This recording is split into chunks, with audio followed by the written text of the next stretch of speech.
Atenção, emissoras brasileiras de televisão, para o top de 10 segundos. O mundo está sob uma Clara estado de transmissão comunitária da Covid-19 em todo o país.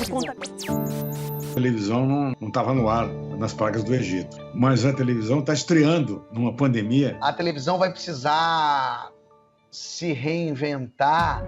É assim que começa a série documental Os Campeões de Audiência, uma produção da TV Cultura que conta a história dos 70 anos da televisão brasileira a partir do depoimento de jornalistas, apresentadores, atores e empresários do ramo. A data de 18 de setembro de 1950, dia em que foi realizada a primeira transmissão oficial no Brasil e na América do Sul, por meio da TV Tupi, Canal 3 de São Paulo, tem sido lembrada por diversas emissoras brasileiras.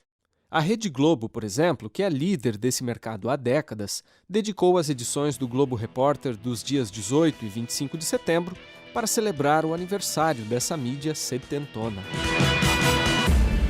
Um longo caminho, desde aquela noite de 18 de setembro de 1950, quando São Paulo estreou a grande novidade.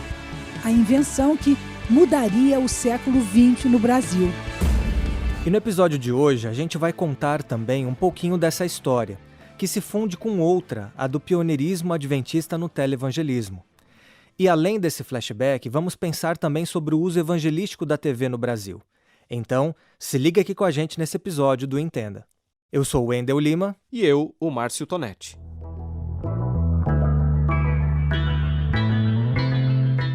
Apesar de a gente estar falando de TV, essa não é a história apenas das imagens e movimentos, mas também dos sons, trilhas e vinhetas.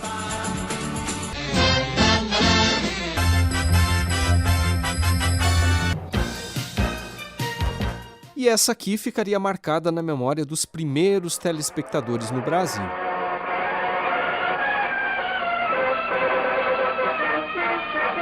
Naquela noite de segunda-feira, há 70 anos, o empresário Assis Chateaubriand, dono de um império de comunicação chamado Diários Associados, apostou num negócio caro e arriscado. Talvez ele acreditasse num bordão muito divulgado na época de que o Brasil que se urbanizava e industrializava era o país do futuro. O sinal daquela primeira transmissão só pôde ser decodificado por cerca de 200 aparelhos televisores, que o próprio Chateaubriand havia comprado e distribuído. Por vários anos, aliás, ter um televisor em casa foi um luxo, pois ele custava quase o valor de um carro. Eu só consegui ter um aparelho de televisão depois de trabalhar uns 2 anos trabalhando na televisão, porque era caro. Quem você ouviu aí foi o ator Lima Duarte, que tem 90 anos de idade e esteve no lançamento da TV no Brasil. E o Wendel, até que o preço da TV se popularizasse, muitas pessoas lançaram mão do típico jeitinho brasileiro e contaram com a solidariedade dos vizinhos para acompanhar a programação da telinha. Quem relembra isso, por exemplo, é a atriz Beth Faria e a artista plástica Terezinha Reis. Meu pai comprou uma televisão quando eu tinha 12 anos, porque antes eu via na casa da vizinha. Todo mundo queria ver. Eu fiz uma jogada, né, na parede de frente à televisão, eu coloquei um espelho grande e a televisão refletia lá. Os que ficavam do lado direito via a televisão mesmo. Os que ficavam do lado esquerdo via pelo espelho. E se do lado dos telespectadores havia improviso, do lado dos produtores não era diferente, como destacou Elmo Frankfort, coordenador da área de memória da ABERT, a Associação Brasileira de Emissoras de Rádio e TV. Todas as emissoras dessas primeiras décadas, principalmente dos primeiros 20 anos, o improviso foi feito para justamente criar. No ar, mais um campeão de audiência do seu Canal 4. Por ter como referência o rádio e o teatro, as primeiras produções se inspiraram nas radionovelas e funcionaram como teleteatros, vamos dizer assim. Inicialmente, os melodramas vinham da América Latina, mas depois houve uma nacionalização da produção, a ponto, Wendel, de, nos anos 1970, as novelas caírem de vez no gosto popular. Nas décadas seguintes, principalmente a TV Globo, transformaria esse tipo de ficção televisiva numa grande indústria e exportaria parte dessa produção brasileira para diversos países. É verdade, Tonete. E a TV também foi importante para a indústria musical do país. Nos anos de 1960, os festivais de música tiveram grande audiência e apresentaram a música nacional para o Brasil. Porém, na década seguinte, eles perderam força, e aí foi a vez de programas de auditório, como o do Chacrinha, servirem de palco para artistas que interpretavam do estilo brega a música erudita. E foi ainda na década de 1970, Wendel, que a TV ganhou cores e estreou colorida num contexto interessante, a conquista do tricampeonato da Seleção Brasileira de Futebol. Nos anos 1980, ganhariam força na TV brasileira os programas infantis de auditório. Essa programação voltada para as crianças, que aliás foi iniciada lá atrás por produções como Vila Sésamo, Sítio do Pica-Pau Amarelo e National Kid, hoje está praticamente extinta na TV aberta. E isso por causa das restrições de publicidade voltada para o público infantil. Isso tem feito também com que as novas gerações sejam criadas consumindo canais por assinatura e a produção da internet. Por sua vez, os anos 2000 testemunhariam o lançamento dos primeiros reality shows, já indicando aí que a relevância da TV em tempos de internet exige que os programas sejam ao vivo e tenham interatividade com o público. E mais do que interatividade, hoje a pressão das mídias sociais acaba pautando a própria TV.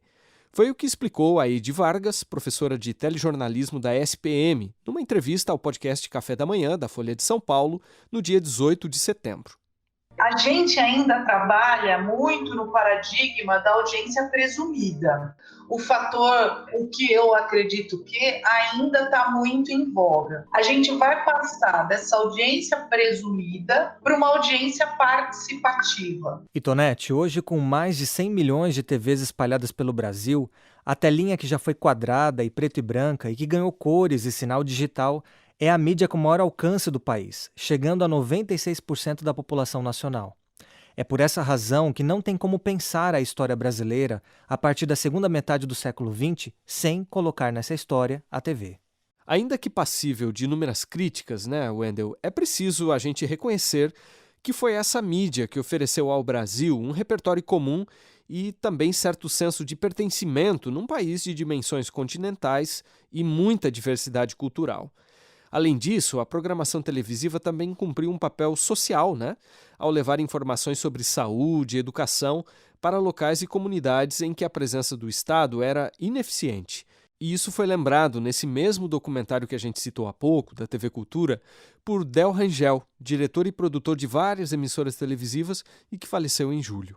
Televisão seria, quase que utopicamente falando, um veículo que tem a magia de entrar no lar de todos os telespectadores que têm acesso a ela, sem pedir permissão, e que teria a obrigação de fazer com que as pessoas refletissem.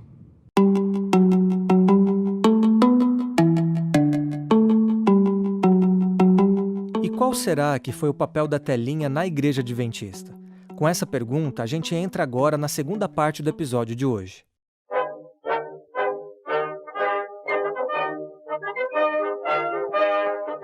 Sete décadas atrás, Wendel, quando a televisão no Brasil dava os primeiros sinais de vida, os adventistas também começavam a fazer história na TV, só que no hemisfério norte. Na esteira da tendência vista entre as igrejas protestantes da América do Norte de reconhecer a importância das mídias, especialmente das audiovisuais, nascia o Faith for Today. Transmitido por um canal de TV em Nova York, ele estreou às 9h30 da noite do dia 21 de março de 1950, um domingo. Apresentado pelo pastor William Fagel, com a participação de sua esposa Virginia, esse foi o primeiro programa religioso transmitido na TV norte-americana.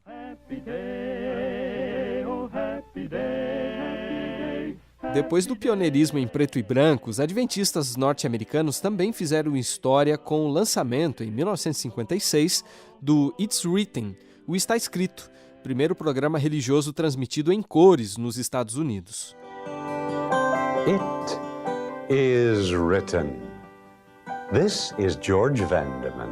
Today, It Is Written presents E essas produções audiovisuais adventistas, Tonete, vale a pena a gente lembrar, tiveram um impacto considerável logo de início, a ponto de, em 1966, o então diretor do FBI, a Polícia Federal dos Estados Unidos, parabenizar o pastor William Feigle por promover valores ligados à família, fé, trabalho e disciplina por meio da televisão. Como disse na época essa autoridade, o programa desempenhava, abre aspas aqui para ele, um serviço público louvável, fecha aspas.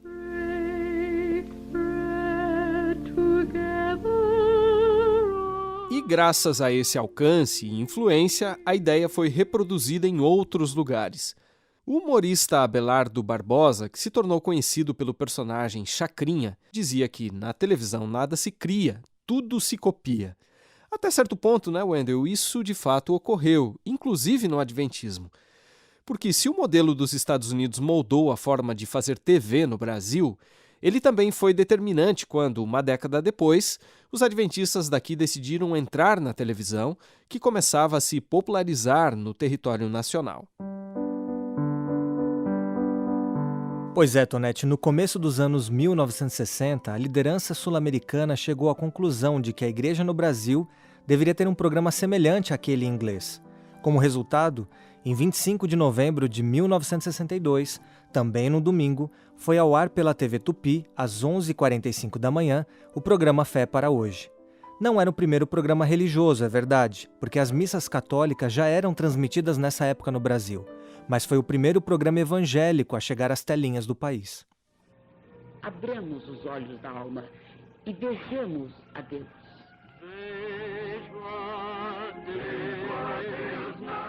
Esses sons e imagens da estreia foram reproduzidos nesse documentário intitulado Vidas em Missão, divulgado em 2018 e disponibilizado no Feliz 7 Play, plataforma de vídeos da igreja. É interessante quando a gente vê as matérias da época, por exemplo, a Revista Adventista de 64 diz assim: o programa Fé para Hoje, desde seu início, era gravado em uma fita por nome videotape. E a matéria ainda dizia que era uma das grandes realizações da ciência odierna. Informava também que na fita eram gravados o som e a imagem simultaneamente, com uma perfeição maravilhosa. Veja só, a tecnologia causando espanto nas pessoas daquela época, né?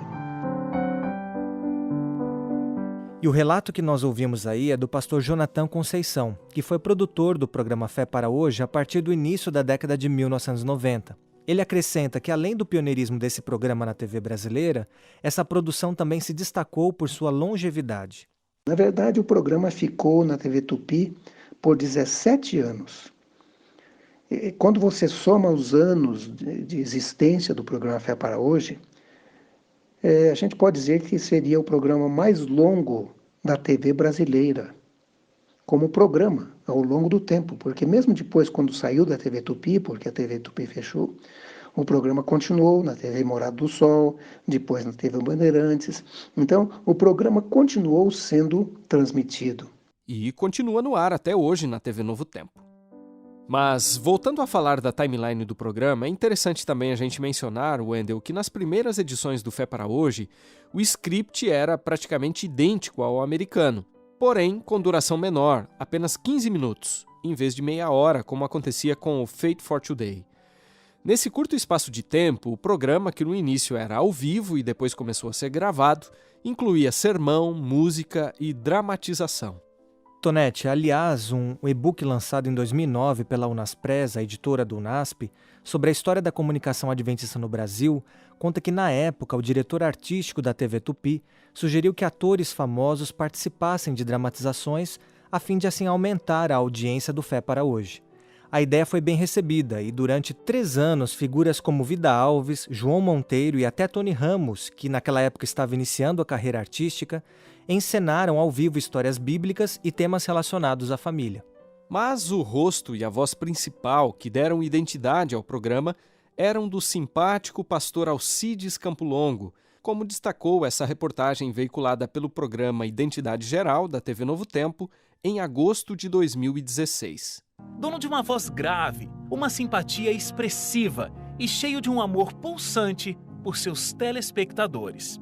A fé de que necessitamos Centraliza-se em Deus, o Rei Todo-Poderoso que domina sobre tudo. A última mensagem de misericórdia deve ir a toda a nação, tribo, língua e povo. No início dos anos 1960, os adventistas já tinham certa experiência no rádio. Basta a gente lembrar, né, Wendel, que na década de 1940, a Voz da Profecia, que nessa época também tinha sotaque estrangeiro, como a gente percebe aí, né, foi o primeiro programa evangélico de rádio transmitido no Brasil. Mas antes de a gente prosseguir contando essa história, vamos fazer um teste aqui com o nosso ouvinte. Você sabe de quem é essa voz? Boa noite, amigos rádio ouvintes. O assunto que escolhemos para esta conferência intitula-se Nosso Século de Maravilhas. Se você disse Roberto Rabelo, acertou. A voz desse ícone adventista do rádio ainda soa familiar para muita gente. Mas voltando, Tonete, ao ponto sobre o qual a gente falava, apesar da familiaridade com os microfones, a igreja em geral não estava acostumada com as câmeras. Foi muito difícil, mas com a graça de Deus, nós conseguimos grande audiência e isso nos encorajava cada vez mais a fazer a programação. Quem nós ouvimos aí foi a Neide Campo Longo, esposa do pastor Alcides e quem o auxiliava na apresentação do Fé para Hoje. Ela, que faleceu no início de julho, aos 89 anos, pouco mais de um ano depois da morte do esposo, aos 94 anos, fez esse relato no documentário Vidas em Missão, que nós já citamos aqui. Nesse mesmo vídeo, ela e o próprio pastor Campo Longo lembram como foi encarar as câmeras pela primeira vez. Nós estávamos muito tensos, porque era a primeira vez que estávamos em um estúdio de televisão e havia muita gente em volta dentro do estúdio e nós ficávamos aguardando o momento exato e até hoje eu me lembro quando o diretor de estúdio disse: nós vamos dar 3 sinais, um longo e 2 curtos. Quando terminar esse som, vocês então poderão começar a falar. E até hoje eu me lembro daquele som daquela campainha, um longo, 2 curtos, e aí então eu dava bom dia aos telespectadores. A gente quase que não sorria muito, porque a tensão nervosa era grande, mas depois então do primeiro programa já fomos nos acostumando. A boca ficava seca, a gente piscava muito por causa das luzes que não estávamos acostumados, porque no início o programa era ao vivo e nós tínhamos que realmente decorar os textos. E como a gente pode imaginar, né, Wendel, se tudo isso era algo novo para a igreja, também era para a população em geral. Em 1960, menos de 5% dos domicílios brasileiros tinham acesso à televisão, segundo dados do IBGE. Mas esse número saltou para 24% em 1970 e chegou a 56% em 1980. Ou seja, conforme mostram os censos nacionais desse período, em apenas 2 décadas, mais da metade das casas brasileiras já tinham aparelhos de TV. O que mostra que a mídia televisiva teve uma difusão ainda mais rápida do que o próprio rádio no país. Tonete, foi surfando nessas ondas que a mensagem adventista chegou a muitos lares brasileiros, e a igreja logo percebeu que a telinha era uma poderosa ferramenta de evangelização. Se nos Estados Unidos, ao longo de 70 anos, o Faith for Today levou mais de 450 mil pessoas a concluírem os estudos bíblicos oferecidos pelo programa e influenciou pelo menos 30 mil decisões ao batismo, segundo dados aí que a gente coletou do próprio site oficial do programa, no Brasil, o televangelismo também teve um grande impacto. É o que destaca, por exemplo, o historiador Floyd Greenleaf no livro Terra de Esperança, que nós já citamos aqui. Na década de 1980, segundo ele, a liderança sul-americana da igreja estimava que 40% das conversões ao adventismo no continente estavam relacionadas, pelo menos em parte, ao ministério do rádio e da televisão. E é importante a gente dizer, né, Wendel, que o uso da televisão ganha relevância no adventismo justamente em um contexto em que a igreja buscava fortalecer sua presença nas grandes cidades. Afinal, nada melhor do que usar meios de comunicação de massa para alcançar milhões de pessoas nas metrópoles, assim como já havia ocorrido inclusive com o uso da mídia impressa.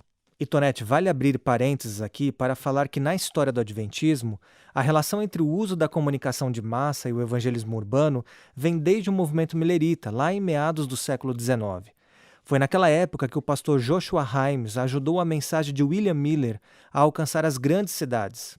Os mileritas usaram periódicos sazonais como divulgação e convite das palestras realizadas por Miller em tendas e auditórios. E apesar de muitos desses títulos terem circulado apenas por semanas ou meses, os periódicos mais longevos nasceram em cidades importantes daquele tempo, como Rochester, Cincinnati, Filadélfia e Montreal, no Canadá. Bem, fechando parênteses, era natural, portanto, que a mídia televisiva também estivesse relacionada às estratégias para alcançar as metrópoles. Afinal, foi a partir de grandes capitais como São Paulo, Rio de Janeiro, Belo Horizonte e Curitiba que os canais de televisão começaram a se propagar. E aí nós vamos ver, então, figuras como o próprio pastor Campo Longo atuando tanto na frente das câmeras quanto pregando para grandes auditórios. Esse pioneiro ficou conhecido, aliás, por realizar campanhas evangelísticas na capital paulista. Trazendo um exemplo, em 1961, ele e outros 6 pastores batizaram 135 pessoas numa mesma cerimônia. Aliás, uma cerimônia que foi considerada a maior celebração do tipo naquela época no país. E aí, Wendel, a gente lembra de um ponto que você discutiu na sua dissertação de mestrado, né? Ao mencionar que esse foi um período de expansão da presença adventista nos grandes centros urbanos e também de experimentação de novos formatos de evangelização. É verdade, Tonete. Uma das frentes de ação que surgiram nesse período foram as campanhas de pregação via satélite, intituladas NET 95, 96 e 98. A ideia era transmitir programas religiosos e pregações para toda a América do Norte, Sul e Central, além da África e Europa, e tudo com tradução simultânea. E apesar do alto custo, a iniciativa era vista pelos dirigentes da sede mundial da Igreja como um meio eficiente de se comunicar a mensagem, principalmente nos conglomerados urbanos. Para se ter uma ideia, estima-se que a campanha de 1996 tenha sido acompanhada por 100 mil pessoas, como registra o livro Portadores de Luz, escrito por Floyd Greenleaf e Richard Schwartz. E como reflexo da ênfase da sede mundial da Igreja no evangelismo via satélite, nasceria na década de 90 a TV ADSAT, emissora responsável pela produção e divulgação de programas nesse formato aqui no Brasil e na América do Sul. Quem foi diretor de produção da ADSAT naquele momento e posteriormente chegou a dirigir a TV Novo Tempo entre 2005 e 2007 foi o Tennyson Shirai. Aliás, o Tennyson participou das primeiras transmissões via satélite feitas pela Igreja no Brasil. E agora nós vamos ouvir um pequeno trecho da entrevista que fizemos com ele. Era a forma mais prática, mais rápida, era o meio tecnológico mais avançado que tinha na época para poder chegar a um grande público, um público que estava distante, um público remoto. Então a igreja organizava eventos, era um evento em um auditório local, mas aí havia toda uma estrutura de câmeras e equipamentos e produção para poder jogar esse sinal no satélite e transmitir para outros públicos, outros auditórios. Então, essa transmissão em massa era realizada com objetivos evangelísticos e esses outros auditórios eram igrejas, eram escritórios da igreja em vários locais, né? Falando em termos de Brasil, um evento via satélite no Brasil se transmitia de um lugar e eram recebidos em igrejas e escritórios da igreja em outros lugares do Brasil. Muitas pessoas também compravam, tinham essas antenas nas suas casas e aí recebiam o sinal via satélite. Pois é, Wendel, e embora as primeiras transmissões feitas nessa fase inicial tenham tido um caráter evangelístico, o Tennyson comenta que a primeira delas, na verdade, foi a de um programa em que se divulgava um fato histórico para o adventismo no Brasil, que foi a impressão, da primeira edição em cores da Revista Adventista em janeiro de 1997. E essas transmissões também deram mais visibilidade a programas que já existiam no país. É o caso, por exemplo, do programa Está Escrito, apresentado inicialmente por estrangeiros, como os norte-americanos George Vandeman e Mark Phelan e o peruano Alejandro Bulhon, e mais tarde, sendo então ancorados por brasileiros. Que acreditar que os caminhos de Quem Deus... é Jesus para você? Ao longo do processo de que a televisão foi se modernizando, foi encontrando o seu lugar, foi se descolando do rádio e se tornando, o veículo tão forte como ela é hoje, a Igreja Adventista também foi se moldando. Então a gente foi tendo Está Escrito, a gente foi tendo outros programas espalhados em outras emissoras de televisão. Até que se decidiu que a Igreja Adventista poderia ter uma emissora própria. E aí foi um tremendo avanço para o televangelismo da Igreja Adventista no Brasil. A fala que a gente ouviu aí é do jornalista Wagner Cantori, diretor de conteúdo da Rede Novo Tempo de Comunicação. E na visão dele, Wendel, esse avanço passa também pela diversificação de formatos e conteúdos. Como Wagner vai ressaltar nesse outro trecho da entrevista, isso é interessante porque essa diversidade hoje talvez reflita melhor o próprio objetivo da igreja de atender o ser humano de maneira integral. Hoje a Rede Novo Tempo de Comunicação, a TV Novo Tempo, tem programas dos mais diversificados, porque a gente entende que para a gente falar de Deus, para falar de Jesus, para quem nos assiste, a gente precisa primeiro também falar sobre as necessidades dessa pessoa para que ela possa entender a vida cristã de uma forma ampla. E claro, nós temos os programas que fazem um apelo ao coração para que as pessoas possam aceitar a palavra de Deus. Aliás, a gente tem grandes programas, não só que fazem um apelo para que a pessoa aceite, mas a gente tem vários programas que explicam de forma muito pedagógica questões complexas da Bíblia. Então, inclusive, a Novo Tempo faz um trabalho aliado com a escola bíblica, Então a gente tem pastores abrindo a palavra de Deus na televisão, mas a gente tem guias de estudos bíblicos que são enviados e uma escola que ensina a Bíblia à distância, focada aqui na TV Novo Tempo. E Tonete, outro ponto destacado pelo jornalista e doutor em multimeios pela Unicamp é a questão da adaptação da grade de programação, pensando exatamente nos diferentes públicos, o que também mostra uma TV que se profissionalizou e está antenada às novas tendências da produção audiovisual. Já há um tempo, nós não temos um pensamento de que porque as verdades bíblicas elas têm que chegar a todas as pessoas, então todos os programas da TV têm que chegar para todas as pessoas. A gente focou nossos programas em num público-alvo estabelecido. Então o programa X, ele fala com esse determinado público. E eu vou usar todos os recursos que eu posso, todas as ferramentas que a televisão me oferece para conseguir atingir a necessidade desse público determinado. E para entender melhor esse público, recentemente a emissora chegou a encomendar uma pesquisa de mercado.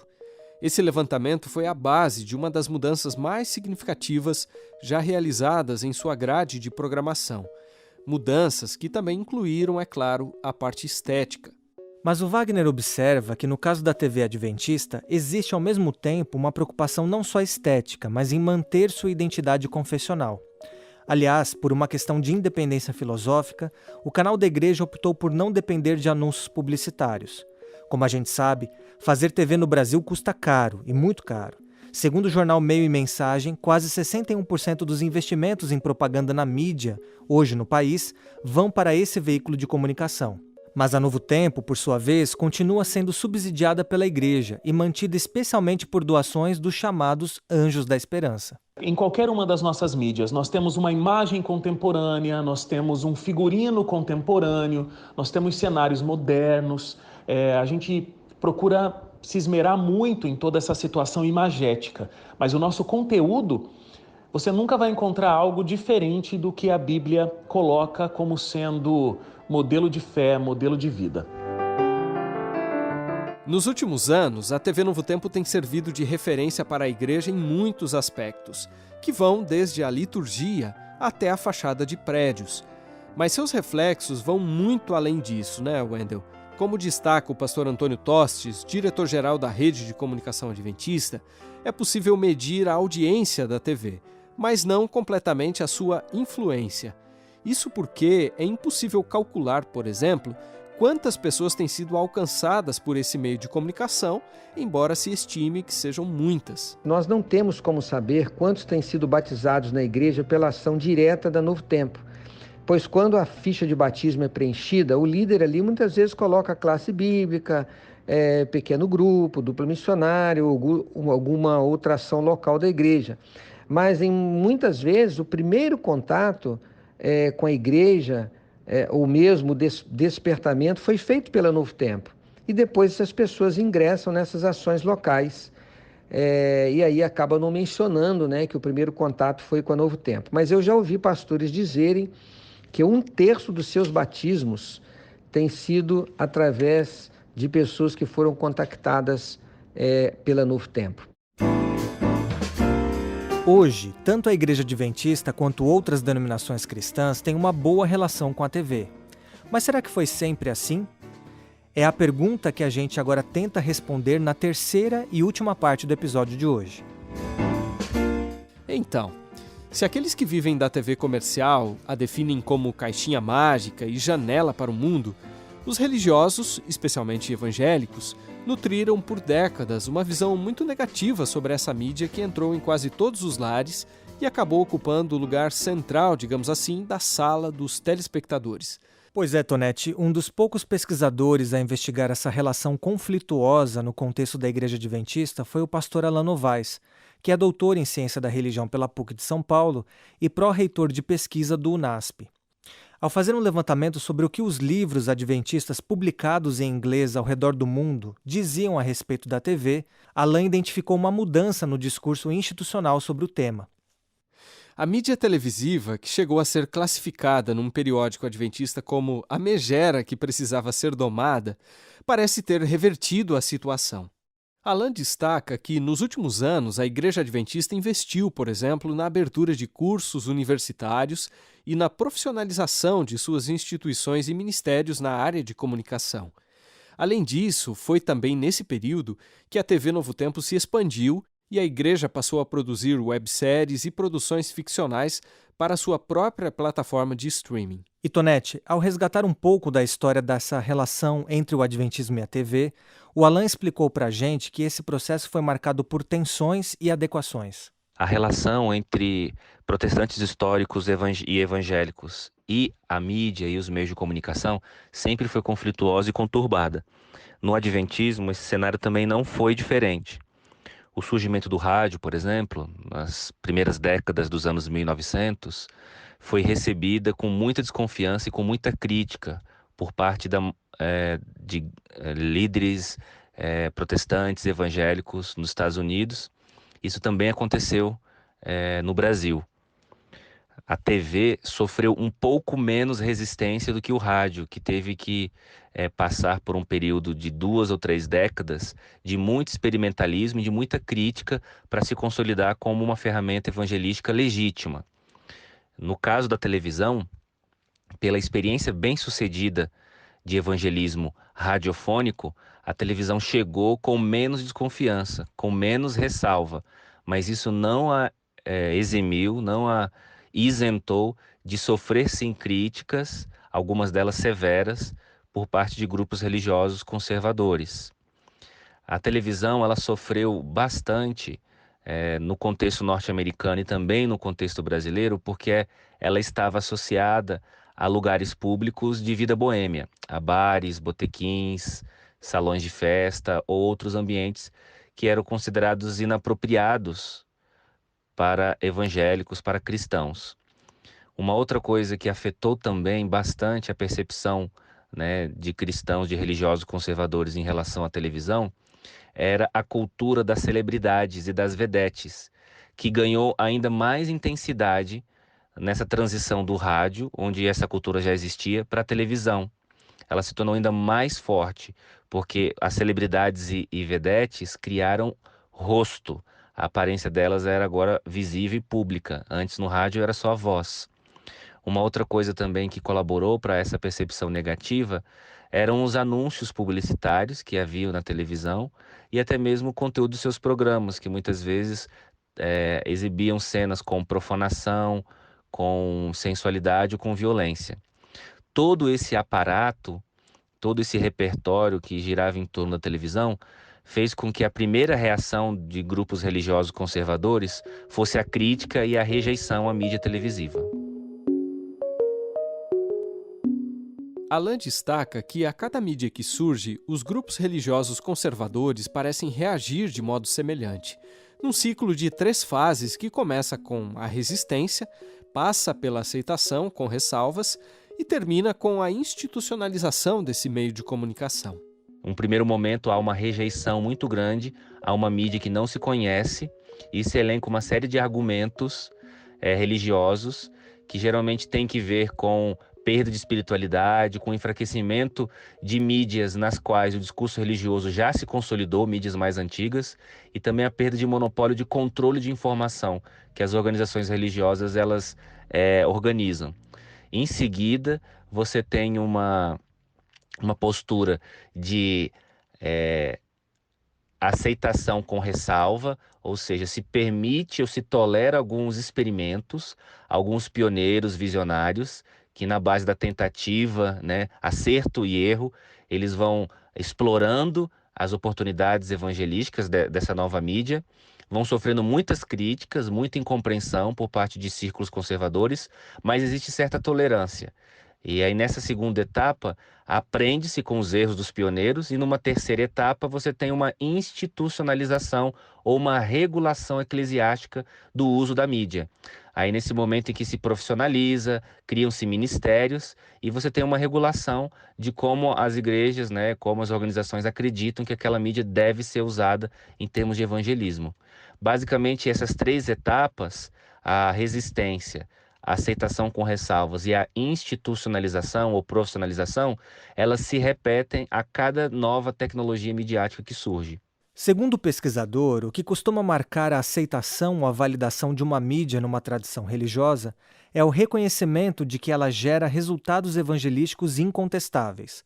Ou seja, rádio, TV e internet foram assimilados pelos adventistas à medida em que conversões começaram a ocorrer por meio deles. Então isso faz com que a igreja se reúna e tente agora regular, propor diretrizes para regular como funcionará essa empreitada evangelística, criando estruturas de ministério, estruturas de regulação.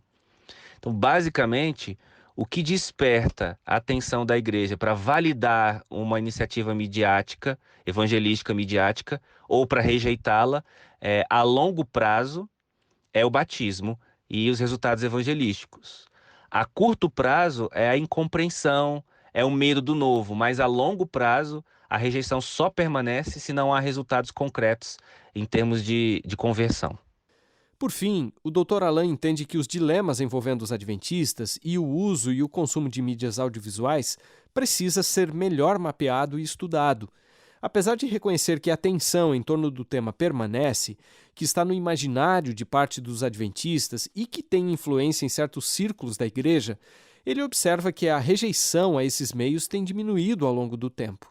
E aí ele aponta 3 fatores que explicariam isso. Um deles é a profissionalização da comunicação e dos ministérios e departamentos de comunicação na igreja, com o crescimento de instituições de mídia, departamentos de assessoria de comunicação nos campos, até mesmo a criação de escolas e cursos de comunicação ao redor do mundo.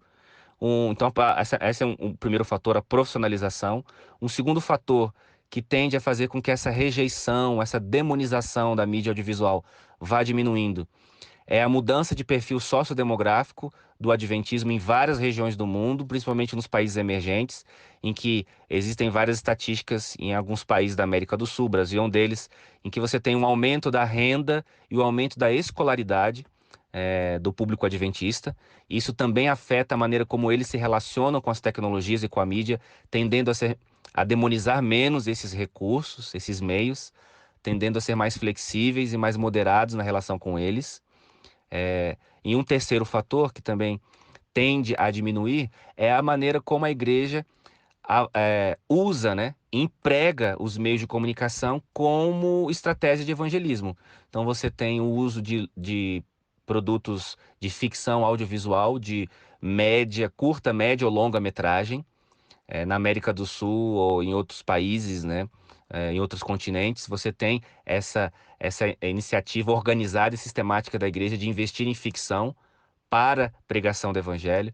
Você tem um investimento também nas estruturas na malha comunicacional da igreja, um investimento nos cursos, um investimento na TV, na rádio. E você tem também a criação de novas estratégias e ferramentas comunicacionais evangelísticas, como aplicativos para celular, criação de canais de streaming ou produção de conteúdo para streaming, para mobile. Então, esses fatores, eles tendem a fazer com que diminua gradativamente essa demonização e essa rejeição intensa, que já foi mais intensa e agora é menos, do adventismo em relação aos meios de comunicação, especialmente os audiovisuais. Hoje, com uma imagem mais positiva das telas, é difícil pensar as estratégias de evangelismo da igreja sem o uso das mídias audiovisuais. E conforme vai concluir aí pra gente o Wagner Cantori, diretor de conteúdo da TV Adventista, a grande questão atual é como se adequar aos novos tempos da TV na era do streaming. Eu acho que a televisão ela vai ter ainda muitos anos como sendo o principal canal de informação, o principal canal de entretenimento para o público brasileiro. E no caso da Novo Tempo, por que não o principal canal de evangelismo através da mídia?